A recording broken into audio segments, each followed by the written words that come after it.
Welcome to the video on Wein bridge oscillator. Before going to start the topic, I am going to ask a question. The question is why RC phase shift oscillator is less preferred compared to Wein bridge oscillator. Let me see the answers one by one. In RC phase shift oscillator gives output for a particular frequency alone, that is a single frequency. If we want to get variable frequency output, we have to go for Wein bridge oscillator. So this is the first point. So this point conveys the Wein bridge oscillator is better compared to RC phase shift oscillator. The second point is the Wein bridge oscillator is used to generate output for all frequencies in the range of 10 Hz to 1 MHz, and the frequency can be also varied.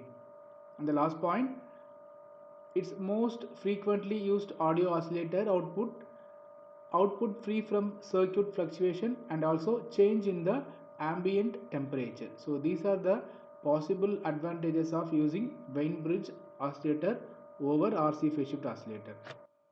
So now let me start with the basic concept of Wein bridge oscillator. So as the name suggesting, it is a bridge oscillator. So some resistance and capacitors are connected in a bridge network. So this R1 C1 and R2 C2 act as a feedback element. The voltage developed across R2 C2 is feed to the input to the transistor T1. So let me see the diagram.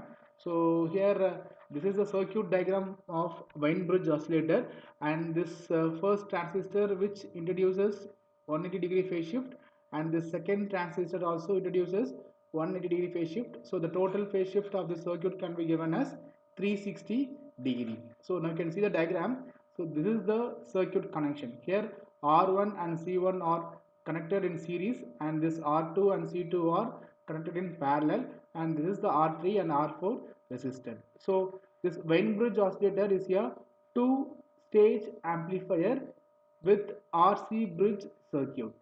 So this bridge has arms like R1 and C1 and R2 and C2. So these two are called as lead lag network. Okay, so R1 and C1 in series, R2 C2 are in parallel. It is also called as frequency sensitive arms because these two arms will decide the frequency of the oscillator, and this feedback network also called as lead lag network. So this R3 and R4 to stabilize the amplitude of the output. Yeah, so and here we are using two different transistors. So this transistor 21 which will be act as oscillator amplifier, it produces 180-degree phase shift, and this transistor T2 act as inverter, it also produces 180-degree phase shift. And here you can see the diagram clearly. So the output of the amplifier, right, this is the output of the amplifier, and V0 is the output voltage.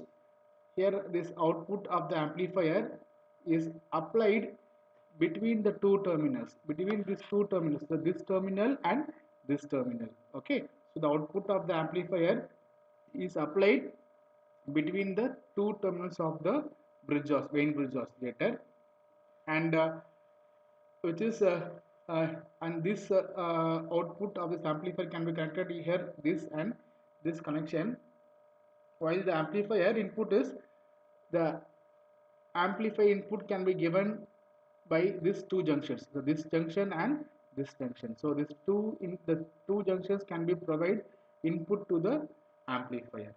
Okay, and this is the circuit working principle, and let us start with the derivation, and it is called as the equivalent circuit of Wein bridge oscillator. And now you can see the diagram. This R1 and C1 are in the series connection, and these two are in parallel connection, and we have one input resistance, and this is voltage across this loop, and this RL is a load resistance, and it is called as a current source HFE into IB. Yeah, so first of all, you can write the output voltage by using this equation. So the formula for output voltage can be given as A into VI. A is nothing but as open loop gain, VI is nothing but as input voltage into Z parallel by Z parallel plus Z series. Okay, let me see the equation of Z parallel and Z series. So Z parallel can be given as R2 parallel with C2. Okay, R2 parallel with C2. C2 can be written as 1 by j omega C2. So R2 into 1 by j omega C2 by R2 plus 1 by j omega C2. So finally we can get the equation as R Z parallel equal to R2 by R2 into j omega C2 plus 1.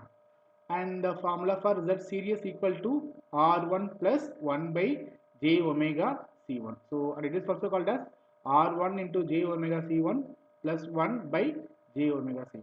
Now we are going to substitute the Z series value and Z parallel value in this equation. Okay. So what will happen? So after substituting the value V naught equal to, we can get this equation.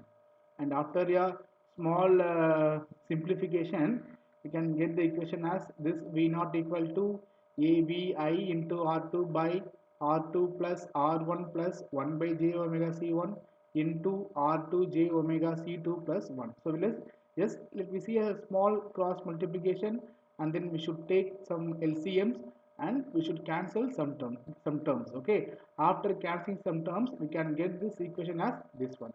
So this Vi goes to the denominator V naught by Vi. So A is nothing but as gain A into R2 j omega C1 by R1 j omega C1 plus 1 into R2 j omega C2 plus 1 into plus R2 j omega C1. So let me get this equation of V naught by Pi. Okay, and after we can do the cross multiplications. So this term into this term, and this term into this term, and this term into this term, and this term into this term. Okay, after doing the cross multiplication, we can get this equation. Okay, so the next step, we should multiplying the value minus j in the numerator and the denominator. So multiply the numerator and the denominator by minus j. So after multiplying this minus j value, we can get this equation as this one. So and this is the important equation, and with this equation we are going to derive the frequency of oscillation, and as well as we have to find the condition of oscillations. Okay, so V naught by Vi equal to A into R2 j omega C1 by j omega square R1 C1 R2 C2 minus j plus omega into R1 C1 plus R2 C2 plus R2 C1. So from this equation we have to find out the frequency of oscillations. By finding the frequency of oscillation, the common method is we have to equate the imaginary part equal to 0. So this 1 and 2. These two terms are called as imaginary term in the denominator. So from these two equations, j is common. So j take outside. Omega square R1 C1 R2 C2 minus 1 equal to 0. Okay, I can take 1 in this right hand side. Omega square R1 C1 R2 C2 equal to 1. So omega square equal to 1 by R1 C1 R2 C2. Then we already know omega equal to 2 pi f, right? So omega equal to 1 by root of R1 C1 R2 C2. So I'm going to substitute the value of 2 pi f here. So f equal to 1 by 2 pi root of R1 C1 into R2 C2. So when the R1 and equal to R2 equal to R and C1 equal to C2 equal to C. Now I'm going to substitute the equation f equal to 1 by 2 pi root of R square C square. Okay, so root of R square C square can be given as RC. So the final equation of frequency of oscillation can be given as f equal to 1 by 2 pi RC. That's it. And now we are going to find out the condition of oscillation. For finding the condition of oscillation, we should make the real part equal to 0. Okay, so here after finding the real part, V naught by Va equal to A R2 into j omega C1 by omega into R1 C1 plus R2 C2 plus R2 C1. So now I am going to substitute the value, this V naught by Vi, the A value should be given as 1.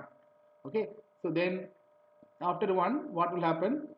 R1 C1 plus R2 C2 plus R2 C1 equal to A R2 C1. Okay, so now yes, in this equation I am going to substitute the value R1 equal to R2 equal to R and C1 equal to C2 equal to C. So here I am going to substitute RC plus RC plus RC equal to A into RC. So yes, so 3 RC equal to ARC, right? So RC can be cancelled, then A equal to 3. So as per the Barkasian criterion, A beta equal to 1. Now we can substitute the value A equal to 3 here. So 3 into beta equal to 1. Then what is beta? Beta equal to 1 by 3. So this is a condition to get the sustained oscillation of Weinberg oscillator. And now we are going to discuss about the advantages of Wein-Bridge oscillator. The first advantage is it gives distortionless and stable output over a wide range of frequency, and the overall gain is high on account of two stages because we are using two stages network, and the frequency can be easily adjusted by varying either the resistor or the capacitor. So these are the advantages of Wein-Bridge oscillator, and let me see the disadvantages. So it cannot generate very high frequencies, and here it uses more components and the circuit will be complex. And finally we can conclude it with the topic with applications of Wein-Bridge oscillator. It can be used as the standard oscillator, and it can generate frequencies from 10 hertz to 100 kilohertz, and it is very commonly used in commercial signal generators. So that's the concept of Wein-Bridge oscillator. Thank you.